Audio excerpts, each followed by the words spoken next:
Hello and welcome everyone. My name is Gaurav and I'm your host for today's episode where we will talk about the new currency that is data. Let's enter the fascinating world of data science and business analytics.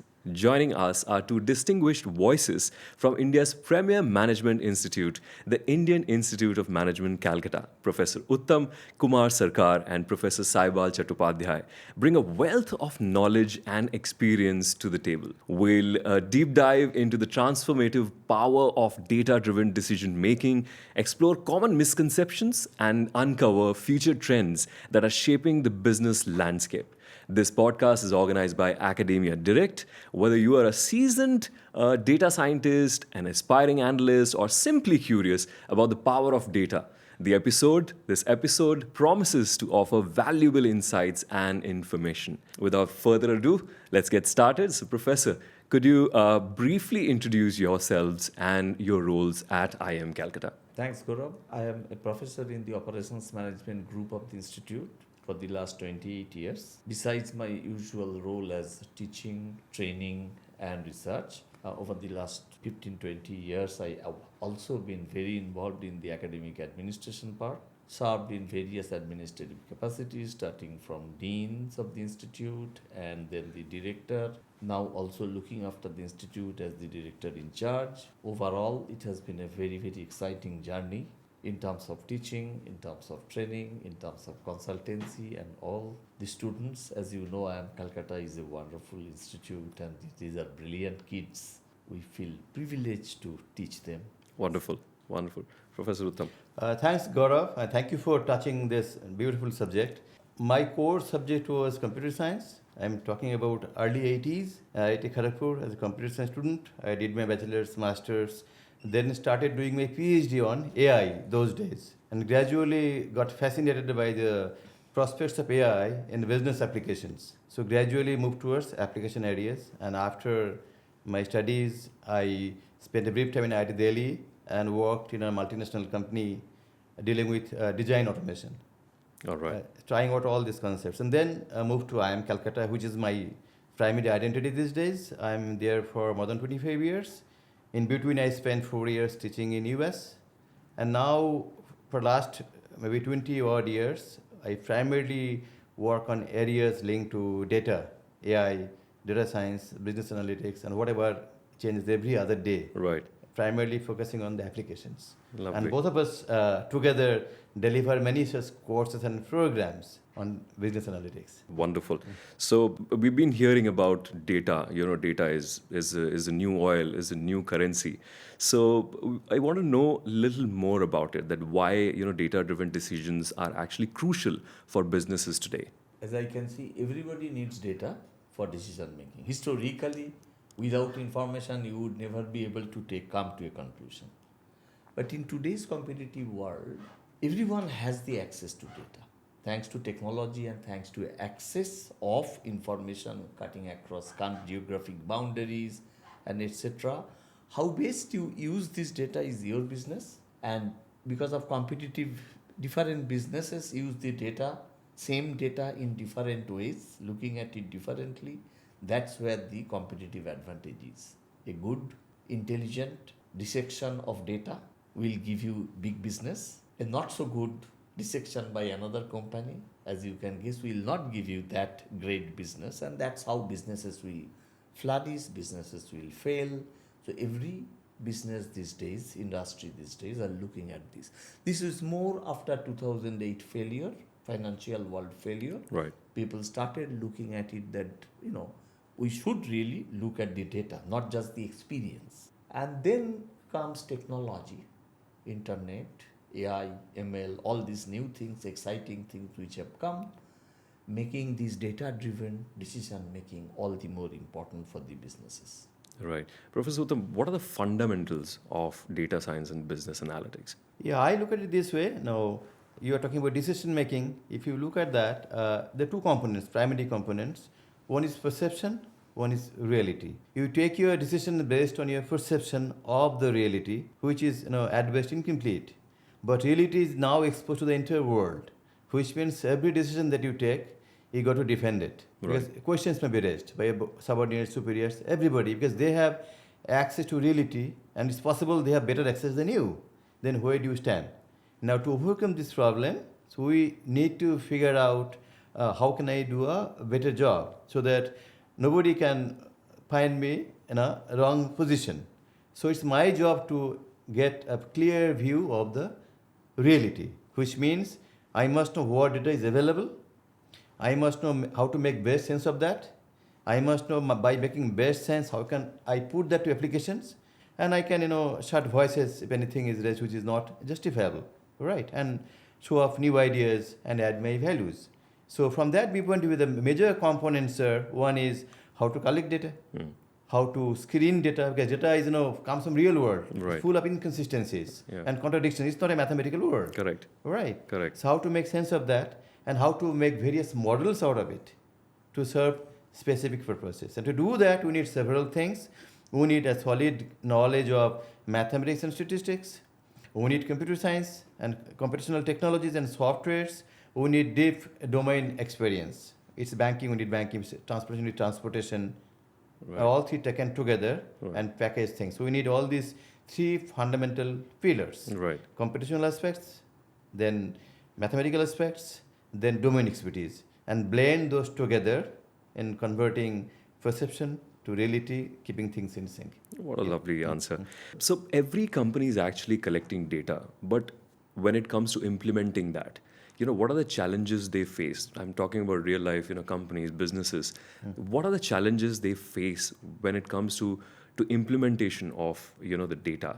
Data is everybody's collecting data, but where are they, falling short, or the challenges they are facing? Yeah, I change it to a lighter note. There's a famous saying that says, a fool with a tool is still a fool. Somebody says it's a worse fool, right? Same thing is true about data. In fact, in a stronger way. If you go back, there's some term called data mining, which was popular for quite some time. The reason is this: suppose this place has got copper underneath the earth.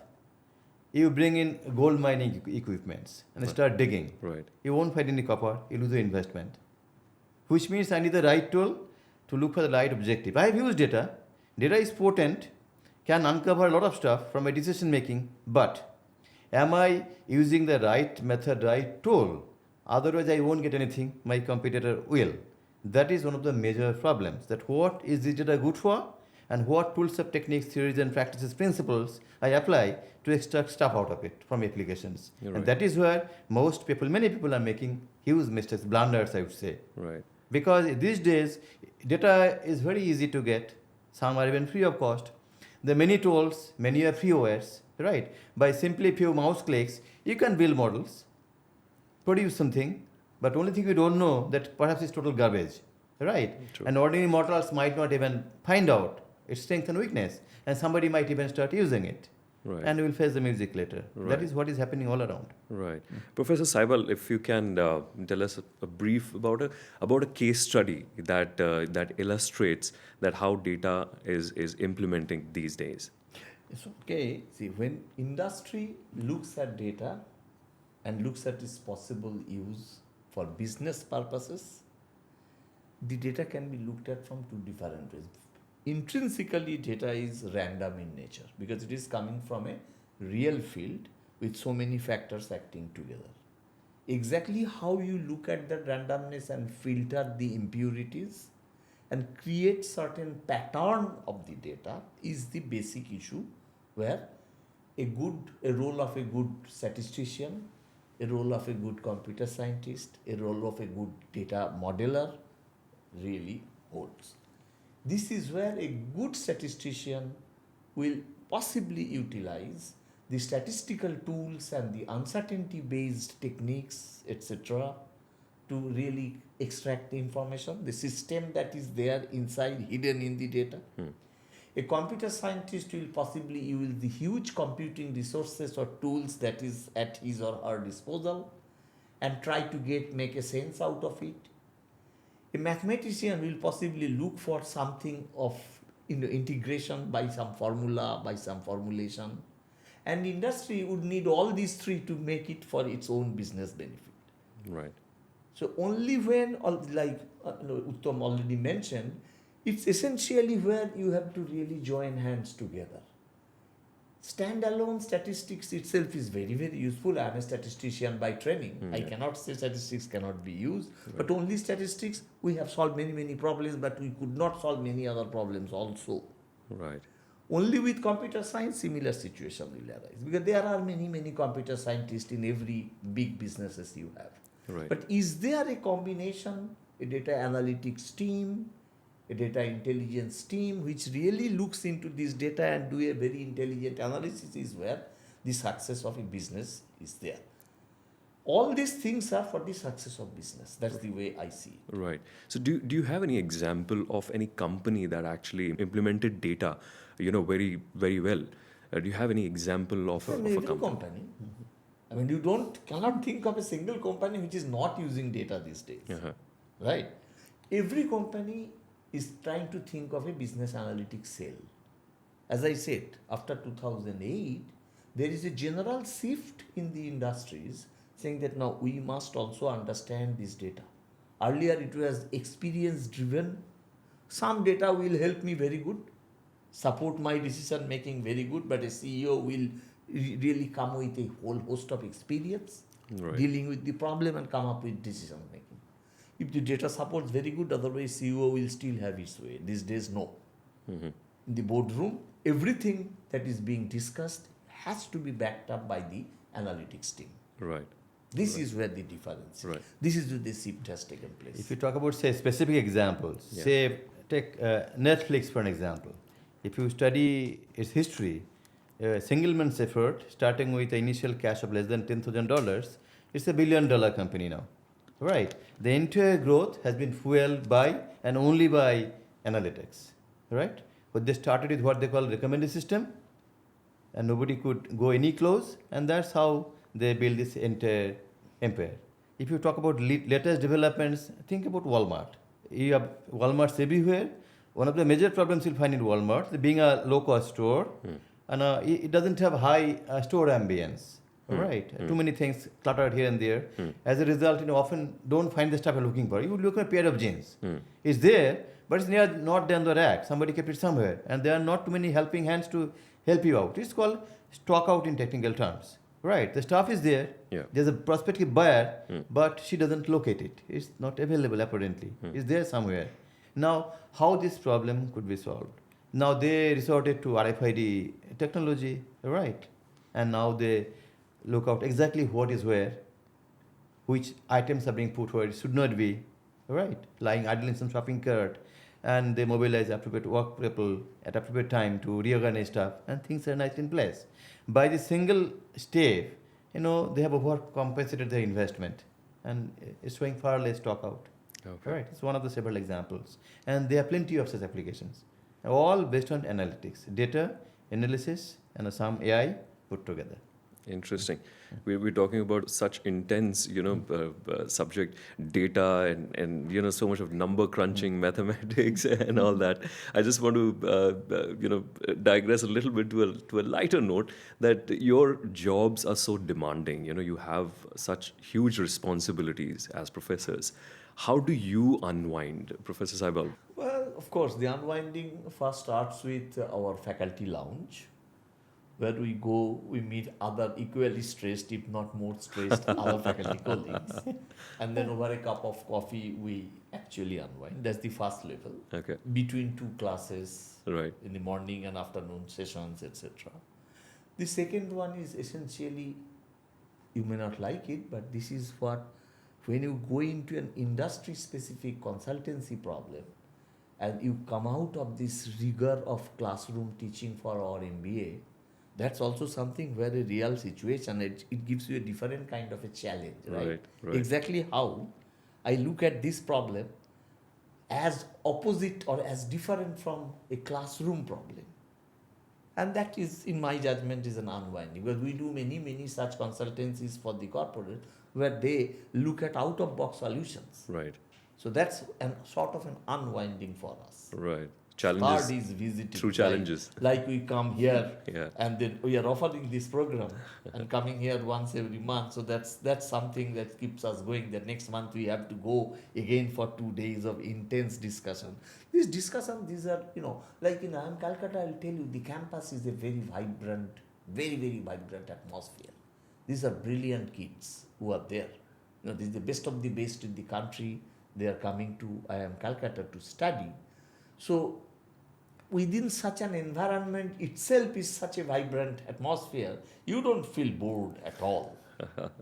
Professor Uttam, Yeah, if what do you look at IIM Calcutta, you would be grossly mistaken if you try to draw any parallel with this institute to any university setup. I'm not undermining universities. Our work profile is such, it involves teaching, training, consulting, executive education, lots of travel all over. As a result, it's too much a variety and it's never a one-way teaching. In most of these programs, except few fundamental subjects, it's interactive, participatory. We give as much as you can take. It's a perpetual learning that makes the journey very, very exciting.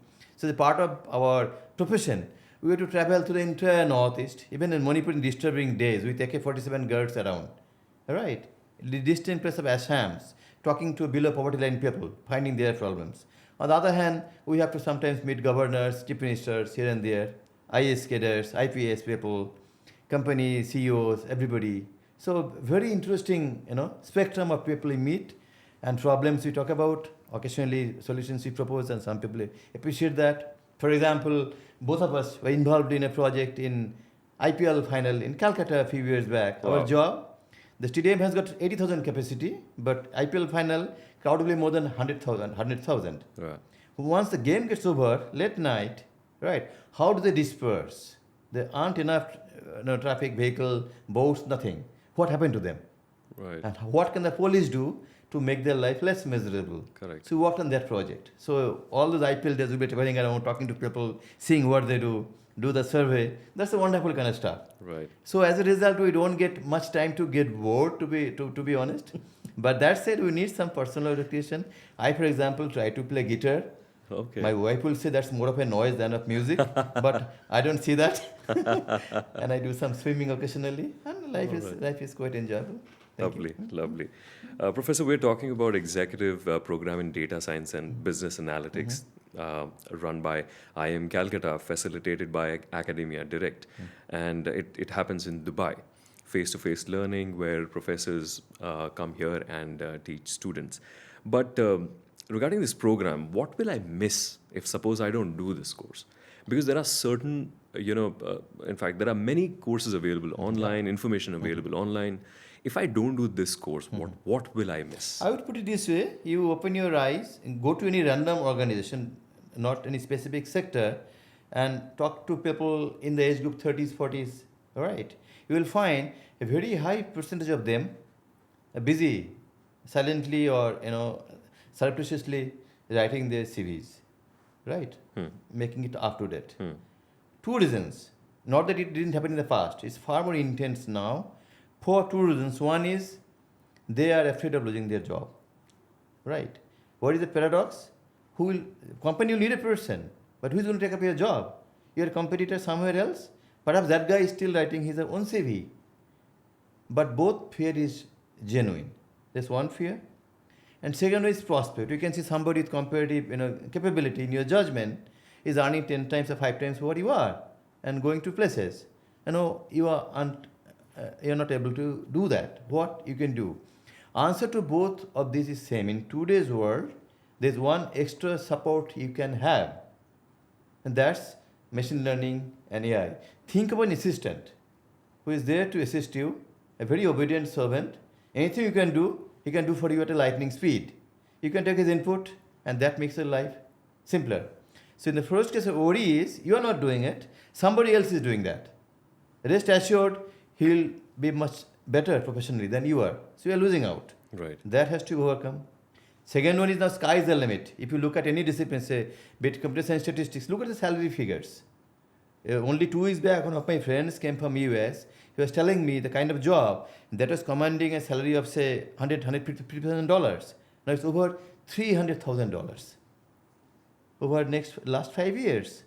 And inflation didn't go to 100% for sure. So their lifestyle has gone dramatically up at the cost of many others. Who are these people? These are the people who are experts in data science and business analytics. They have all these right skills. So you are benefiting on two fronts. You are not afraid of your job. You are adding value. And secondly, you can rise further. And if you don't do this, you're missing out on both. And that is a big danger for professionals. Right. One must not miss that bus. Yeah, Professor Saibal, would you like to add something to it? Yeah, I mean, this is exactly what is the point. Yeah. Competition made all of us fear about staying in the game. Obviously, we have to know something different, which more than likely is requires some cerebral things, which possibly a skill I will carry with me, whether in this company or somewhere else. So this kind of data science and business analytics course gives you some edge over others who know how to massage data, how to use data in a software, etc. That these days you can do a 15-minute or a 1 hour tutorial, online tutorial, YouTube will tell you how to run a code. But will that help when someone is working in a business? Possibly not. Because businesses are becoming increasingly complex. The nature of data is also changing. Right. And add to that the technology enabled disruption that you are getting. Add to that all these OpenAI and all these things which are coming up one by one through technology. Can I update myself and keep myself at the top of the game? That is what you constantly ask. And well, right now, as of now, business analytics, etc., is really the top of that game. Right. As Professor Sarkar already mentioned, look at the salary. Look at the salary difference that is happening all over in the United States, for example. Impossible growth in salary. Businesses are no idiots. They know. Right.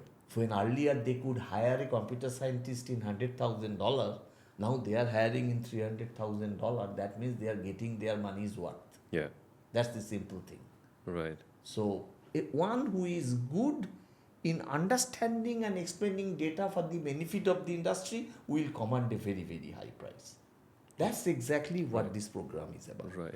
So who is the ideal candidate for this program? Someone who has the basic ability to understand what industry wants, because someone who is working in a particular industry, and what are the challenges this particular industry is facing. For example, think of healthcare industry. Now, healthcare industry is being challenged by a lot of automated data. Now, lot of technology, you measure your blood sugar. You measure your blood sugar by a constant monitoring thing. Earlier, it was like once a day or maybe once a week. Now, it's every nanosecond you have this blood measurement. Exactly how you model this huge volume of data, because there must be something in your system which was not explored as yet. And that's what doctors want. That's how doctors are trying to look for some intelligent analysis of that large volume of data to figure out a pattern.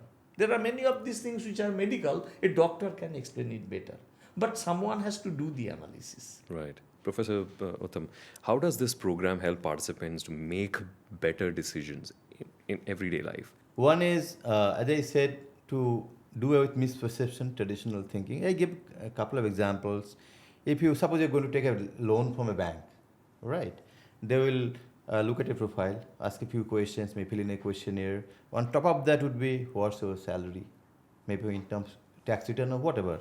You will see the basic premise behind this is if you are not earning a very high amount, you are taking for a vehicle loan, maybe you will be a defaulter, right? So it's very important that if you are, trying to take a loan of say 20,000 dirham, whether his salary is more than 100,000 dirham or so, otherwise he may be suspicious.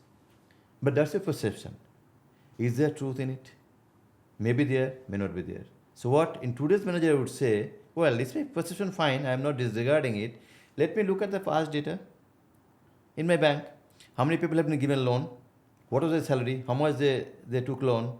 How many turned defaulters? Who are those people? And you may get a pleasant or unpleasant surprise trying to figure out maybe it's the poorer section, low income section, they're less of a defaulter. than the people who are higher salary. If that's what happens, next time your decision making of approving and rejecting a loan will be far better than your previous manager. Right? Right. So each and every decision that you are taking needs to be backed up by data, the reality. Absolutely. That was not the practice earlier. And to do that, you must know how to analyze the data yourself. That's one fundamental difference. Right. Don't trust me. Here is the data, please do it for me and tell me what to do. You are dependent on that guy. If he's messing up, you face the music. Correct. Or otherwise, he may have other interests. He may not tell you the truth. He knows. Right? He may be a competitor tomorrow. Again, you lose. So it's important for you to get the job yourself. There is no dearth of tools and techniques available. By mouse click, you can do it, provided you know the underlying theory and principles. Otherwise, you'll mess up completely. That is what this particular course provides All to right. professionals. So, what are the career prospects? Suppose I am interested in data science and business analytics program. What are the career prospects after this course? I would look at it this way. If you go back by a few years, people would consider this an IT related area. It's absolutely wrong Right. today. Yeah. You go to any sector, automobile sector, FMC sector, any sector you go, they're all facing this problem. Where is my client base? How should I do my pricing? How should I forecast, my demand? How do I forecast my inventory pile up? All these issues. Traditionally, these are done by managers Right. based on some ideas, some success failure stories. Yeah. Now we say, let us do this based on data. As I said, based on data, being model, analyze, cross check whether my model is correct or not, then take a call. Right. So at various levels you can apply it. It's one of the reasons why we conduct these programs at various levels. We go for low level people, mid level managers, and CEOs as well. Because everybody has a different role. CEO, for example, should decide now, given the world scenario, shall I invest in analytics or not? He may make a blunder. To give an example, you would be knowing about United Airlines. The world's biggest airlines for several years, perhaps decades, one time. They had the largest fleet and largest route all over the world. In the early 90s, one fine morning, the company went bankrupt, filed for Chapter 11 bankruptcy protection. Right. Reason? They invested a fortune for analytics. Very good decision, excellent decision. We are all beneficiaries now. All the cyber system you see is outcome of that. But timing was wrong. US was in recession. All businesses, they are cutting on business travel. Yeah. Right. That's when you're investing all this money. Company went into the red. To an extent, it could not sustain itself. Had to file for bankruptcy. Same decision with postmortem, everybody knows if taken 2 years down the line, you'll be doing much, much better. Forget bankruptcy. So there's a strategic issue. Timing. What do I do? What for? Got the idea? Now work, one level lower, tactical. Right. I have so many business verticals. Where exactly I use analytics? How big a team do I build? What is the time frame when you want to do the transformation? The tactical decisions, right? They need different kind of training. Right. Right. Yeah. Not so much of math, computer science, blah, blah, blah, but Yeah. these business aspects. Yeah. Go one level below, operational people, they work with the nuts and bolts. They need to learn all these things. How this stole, this statistical techniques, model, and the business domain, what the banker is saying, how those could be put together to make a core banking system that runs smoothly and satisfies tomorrow's requirement of customers. So at various levels, it works. So you got to figure out which level you're talking about, Yeah. what the issues are, and what sort of analytics we push for them. So Right. there is no one-size-fits-all answer in this domain. Okay. I want to take you back to IIM Calcutta again. We spoke about how do you unwind. Now I want to ask that how a regular day looked like at IIM Calcutta, Professor Saibal. Okay, so now I live off campus. I used to live on campus like Uttam. Maybe Uttam will give on campus life. Let me see. Sure. My regular day, well, I start journey, I live about 45-50 minutes away in the city. So I start around 8:15, 8:30, and then reach by 9:30. And then if I have class, then I have to do the regular MBA teaching. If I have class in the PhD course, I have to do PhD teaching. If I don't have class, and those are the days, we don't have too many teaching days actually. That's when we may have a consulting project which we are working with some client, maybe government or maybe some private agency, where we really have to do some part of that. And most of the time, we also are busy offering training for executive education. So training for corporate people who are coming to the institute. There is a large, collection of programs where corporates are coming to get their people, trained, and we get involved in this. And as Uttam rightly said, there are different levels of it. Add to that the last 15 years, the new baby that is there in IIM Calcutta, which is online training, online teaching. So of course there are internet-based teaching also. So we have a large section of programs, again last 15 years, where we will possibly offer a program which is on a blended delivery. So 60% is online, 40% physical. Those kind of things also keep us busy. Okay. Plus, for some of us, not all, thank God, we also have to do the administration. We take turn in doing administration. Yeah. So, if you are doing administration, then your plate is full. Full, yeah. Actually. And how about you, Professor? Yeah, now that I'm close to 60 and the body reminds me possibly, so this is what I usually do. I start the day with a swimming session for 1 hour or so. We have a swimming pool, nice small swimming pool in the campus. Then after breakfast, I come to my office. I come pretty early. Our office starts at 9:15 official time, but I usually reach before 9. And I start the day with handmade coffee. Okay. Right. And if he comes, if he's available, he's very busy these days. We have it together. Otherwise, on my own. And then we may have some teaching, various programs, MBA program. We have program for executives, that kind of program. We have an analytics program on campus that we do with IIT Kharagpur and ISI. Very focused 2-year program on this particular subject. Sometimes teach in that program. And quite some time we have to spend preparing for, what the professor was saying, for various online and executive training programs, those modules, including what we're discussing now. Yeah. And that takes sizable time. We have doctoral students, they come, discuss problem with them, setting up assignments, projects. They're all purely academic activities. And this goes on till late evening, almost without fail. And evening, I go for a stroll. One of our interesting thing is campus is very beautiful. Campus is 7 lakes, Right. very green. Yeah. If you walk, you really enjoy it. I've seen that, It's yeah. rustic. Yeah. So I usually take a walk Yeah. in the evening. And also our job involves a lot of travel Right. within the country, sometimes outside. Yeah. We have to do that. Last week I was in Hyderabad for some professional work. Okay. Again, I got 2 emails from another officials from inside that, can you go to Delhi, can you go to Hyderabad, some interview needs to be conducted. It goes on.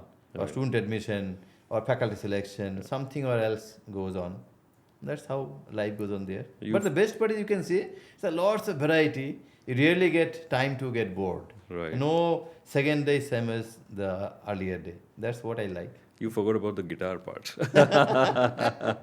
So for someone who's interested in data science and business analytics, what skills should someone develop, to stay relevant? Because the world is changing so fast. So what kind of, would you suggest the skills someone, should do? I would say 2 things. One is the technical competence part, and second one is people part. Both are very important. Why people part? That comes first, because if you want to excel in this particular area, riding on the dimension of business analytics, you must know how to work as an effective team member. It's not humanly possible that a single guy who's great in computer science, all software technologies, he's a great mathematician, great statisticians, and knows all business domain from banking to automotive to, whatnot. That's out of question. But we need all of those to do something good in this domain, which means any company that's doing a good job must have set up or must be setting up a good unit on business analytics, having all these competences available, right? And I may be working as a team member there, or I may be leading that team. So I must know how to work with them. Why it's so important? My colleague is sitting here. There's something called regression, say, right? It's a purely mathematical subject, statistical subject. He can do it absolutely in a very abstract sense, everything picture perfect, but fully in a mathematical sense. That's one way to look at it. A computer scientist we look at it from how those can be computed. It's all in theory. How can compute? What it takes to compute those stuff? What are the nitty-gritties, nuts and bolts there? Two different views. He may not like why your time on this. I may not say why you're talking only about theories. Right? Comes a third guy who is a banker. He wants to see result. He knows regression is a possibility, but his life is not full of numbers that can comply to all mathematical assumptions. But it has to be applied. So what compromises are to be made? See, if we all sit together, understand each other's problems, and come out with a collective solution, that would do wonders. But if I stick to mine, he stick to his, a banker does his, nobody is making a single step. So it's very important to learn how to work together. So have your own competence area and have some reasonable competence area on the other subjects as well. For example, I'm a computer scientist. You have no clue what statistics about, the fundamentals. Then we cannot communicate effectively. Right. Right. Right. I am trying to do analytics for HR for an organization. How to do effective hiring, how to do effective appraisal. If I do not know how HR policies work there, what HR system is in place, what are the loopholes there, I cannot help them really. Right. So I would say, you must have 70% your own core competence and 30% of the other two. Right. So that you can work as a team Yeah. and contribute. Correct. That There is has to be a sync. Absolutely. Yeah. And you must have that mentality. Yeah. It's not my way or highway, no. Right. It's group work. Right. Professor Saibal, if we apply data analytics in any everyday situation, if we can apply, if you can tell us an example, not from the business point of view, in a real life, if I were to apply data analytics in any everyday problem, what would that be? Depending on the level of application you have in mind and who is applying. Not all human beings have the same skill to apply, Yeah. right? And as Uttam has rightly pointed out, that is why we are looking at this problem at various levels. Starting from ground level, where they know how to run these basic things, then to middle level, where they will look into some part of application, and then the CEO level, where they look into the strategic aspect of what these other two verticals are doing. Right. Any problem where you are looking at data analysis, and these days you can't think of a problem where they are not. Just think of this, even the weather forecasting. Gone are the old days where, you will look at it, look at the newspaper and see what the weather is like. Now it is so live. Yeah. Because all the models of weather, whether it's a hurricane or it's something, it's all an integration of some statistical issues where uncertainty, randomness will be there, mathematical issues, how you can utilize all that data into a high value model, computer model or dynamic model, and considering all this, you will come up with a good forecast. Look at the forecast, quality of forecast these days. Correct. Yeah. And you will see the data really talks. Yeah. You must know how to extract that. Correct. Not everybody can make the data talk. Right. So that's where the skill comes. Correct. It's very helpful, when you're planning a trip somewhere, and you just Google and see, what will be the weather like, Yeah. so that you need to either carry warm clothes or don't carry, So it's interesting, how data is. Real life data analysis has become so important. I'll give you one example. Sure. That was a few years back in Delhi election, and NDTV did that. Essentially, they were looking at Twitter feed, okay, and then they were really looking exactly how people are talking about the sentiments, and they use that the traffic signal modeling. Right. People are talking in favor of Aam Aadmi Party, so they are putting it a green. People are talking against, putting it a red. Right. And people are kind of ambivalent, they are putting it amber. Right. And then at one point, and they were showing it real time in NDTV one time, during the voting, the entire screen of Delhi was kind of green. Okay. And then I still recall, I think Pranay Roy was doing that or whoever. I said, oh my God, looks like they are going to sweep. At that time, that particular election, they got 68 out of 70 seats. Okay. Real-time data analysis. Right. Professor Uttam, you have anything to add? Real life. Yeah, so what my observation is in today's world, real life, no matter who you are, my observation is people have many choices these days, Whether your friends, family members, colleagues, friends, enemies makes no difference. So, more you try to control them, fix them, you're worse off. If you can incentivize it, good. Otherwise, you better control yourself and try to achieve what you achieve by observing them. Right? And that observation, putting that to practice, requires lots of analytics. I give a simple example. Look at the gentleman sitting at the back. So he's too nice a person, but every time he wants to meet him, I say we'll meet at 7. He comes at 6:30 and waits for me. I feel very bugged, he's losing his valuable time. I may tell him someday, why do you do this? Don't you have value for time? If I say like this, he will feel mortally offended. Mm. Right? It's not a good idea. Yeah. At the same time, I don't want him to waste his time. I want to feel bad about it. But if I've studied this pattern over time, then I would have realized, well, today I want to meet him at 9 p.m. But if I say 9 p.m., this is what this guy will do. Let me say, let's meet at 9:30 odd. Right? And he will probably turn it around 9. So you're all happy. Nothing is to mention. Right. Right. So you talk about everyday problem. I go to my class. Students' behavior is changing over time. See, if I want attendance, if I tell them come tomorrow in my class, I may not get positive response. So I put appropriate incentive, and having done that, I tell them may not come tomorrow, but I know tomorrow house will be full. They will all come. Right. And that requires my study of understanding of student behavior, what in the past, what didn't, and how do I frame a new question, formulate policies. So life is full of analytics that way. And to give a funny example, what people do these days, not that many people know, Euro Cup got over very recently. Yeah. I believe you would have seen the final also. Yeah. Right. Many games end up in penalty kicks. Yeah. Fortunate for some, unfortunate for many. But one of the vital decisions, the guy who takes the shot and the goalkeeper, is primarily this, whether I shoot left or right, main decision. Yeah. And the goalkeeper, shall I jump left or right? Correct. The split second decision, you cannot see the ball and take it down. Yeah. So you would think, well, he's shooting left, so I should jump left. Right. Mental preparation. Right. If this is done wrongly, of course, it's a big problem for whichever party makes the mistake. Right.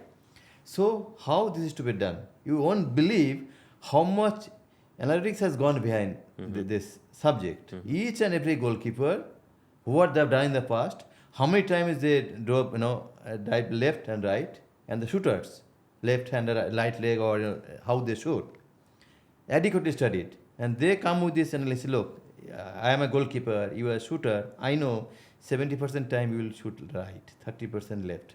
So I have some mental preparation now. And you also know, as a goalkeeper, this is what I do. It's a game theoretic problem. Yeah. Both of them are using analytics. Yeah. So it's very challenging. Lovely. By the way, coaches who do this, they are earning millions, much more than a typical CEO earns. So that is where the world is today. Yeah. Got yeah. it? Yeah. Beautiful. And you're also aware those athletes, Olympic runners, their shoes are now equipped with RFID, etc., etc. So timing is accurate, one fraction of a millisecond. And no human error could keep in there. So it's everywhere these days, everywhere. That brings me to the last question. Is what do you see where the trend is going, and how do you see that what the trend would be in data science and business analytics in coming years? I first give you a more matured answer in the sense. There are two things. One is as a technology promise, success, failure, where it is headed. That's one question, which I find very promising, by the way. Bigger question is, it's a business world. Just see who are investing in it and how much. If people have invested billions, rest assured, tomorrow they are going to wind it up. Forget it. It's going to continue. And they'll make sure it succeeds. I take you back to the 70s. You are too young. I don't know whether you remember anything. Those days, there's a language called COBOL, C-O-B-O-L. Full form is Common Business Oriented Language. It's a language used to deal with databases. Not many programmers liked it, but it was good. It was reasonably good. I mean, many would even hate it. There are other languages, but everybody would learn that language. Why? Because databases would come from IBM only those days. There no other competitor. All servers, virtually 100%, would come from IBMs. So all business houses, they have IBM machine, IBM software, IBM databases. If you are looking for a job, they would be your potential recruiters. And IBM uses COBOL. So do you have a choice? No. You learn COBOL, you get a good job, get well paid, you are happy in profession. That's it. You may keep occasionally, not that I like it best, but it will be there. So it reigned for decades. Right. And then, of course, disruption took place. That's a later story. Always happens. Similarly, if you look at it now, just look at the investment in data science and business analytics. It's in billions. Right. Yeah. So it's going to stay, which means all those potential benefits are going to be reaped by people. So adequate research and development training will surely take place. Right. So it's headed, I would say, along a positive slope. It's going northeast. Okay. No, slowing down, but certainly not coming back. Yeah. So Right. anybody who is missing the bus is missing the bus, because this subject has got this peculiarity. Yeah, early learner, early mover always gain advantage, because data-driven decision making, data-driven learning, the less you enter, someone else would have learned when you were entering, and that point onwards, even if you learn at the same speed, he will always be ahead of you. You can't match it. Right. Right. Right. If you look at the Netflix versus Blockbuster Yeah. tussle, Yeah. that's what it shows. Yeah. Blockbuster is $1 billion company. Netflix was less than $1 million when they started taking each other head on. But Blockbuster could not, So, surpass Netflix. No, because they're early mover in the recommended system. That's where it is. Right. That's why we say everybody, no matter what your domain is, Yeah. by all means, of your selfish interest, learn this subject up to a threshold and keep Right. learning. Right. Yeah. Professor Saibal, what's your take on the future I trends? would say, you see, certain things will remain. Like statistics will not change overnight. Neither will be computer science. How these things will be appropriately slowly moving, transgressing, is because of technology. Technology is coming, and we can sense how technology can change our life, but we cannot immediately predict exactly at what pace technology will change. We can guess, but that is only a guess. We have to be prepared with our knowledge, our skill, our tools, whether it is a statistical tool or a computational tool or mathematical tool and so on. And we also have to be aware of the basic industry where I would like to work or I am working, because every industry has its own special skill, right? You are working in healthcare industry, you must know the, Yeah. things of healthcare. You are working in the insurance, there, banking, there. So I, as an individual, want to stay on the game in this today's changing world. Of course, basic things will remain same, still the basic, but I must keep myself upgraded all the time so that I can, it is more like an insurance hedging. Right. This topic is more like insurance. Do you think always by doing this you will do great? No. There will be certain times where your decisions also will be very, very bad, the decision making. Correct. I am not saying it will be always exactly right. Yeah. That can never be. Yeah. Because real world is full of uncertainty, right? Correct. However, you hope to be little better than the other, that the competitive advantage that you enjoy if you learn some of these things. That's the way I look at it. Correct. And that brings us to the end of today's episode. A huge thank you to Professor Uttam and Professor Saibal. My pleasure. Thank you so much for coming here and sharing invaluable insights into the world of data science and business analytics. Today we covered a lot of ground actually, and I hope you found this discussion valuable. Do share your comments below. This podcast is organized by Academia Direct. They've been organizing executive programs in Dubai since 2007. And you'll get all the information about the course in the description below. Thank you for tuning in. Thank you so much for watching. We'll see you next time. Thank you, everyone. Thank you. Thank you.